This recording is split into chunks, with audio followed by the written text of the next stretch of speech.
అమ్మా అమ్మా ఏంటి? ఈ పని రేపు చేసుకోవచ్చు, కొంచెం ఊరెళ్ళొద్దురా. ఏ ఊరు? నా అత్తగారు ఊరు. ఎందుకు? ఎందుకేంటి? నా భార్యను తీసుకురావడానికి. నా వల్ల కాదు. ఎందుకు కాదు?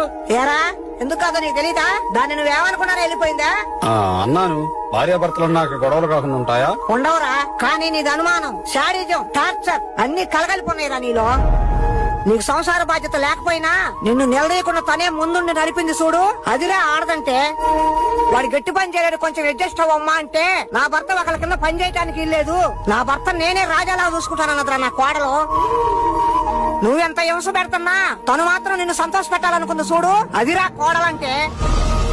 రే ఇప్పుడు భార్య గుర్తొచ్చి తీసుకురామంటున్నావే, పోయేటప్పుడు ఒక్కసారైనా నీ భార్య వైపు ప్రేమగా చూసావా? గౌరవంగా సంసారం చేసే ఆడదాన్ని గడప దాటి దాకా తెచ్చుకుంటే ఎంత మగోడికైనా పరిస్థితి ఇలానే ఉంటుంది.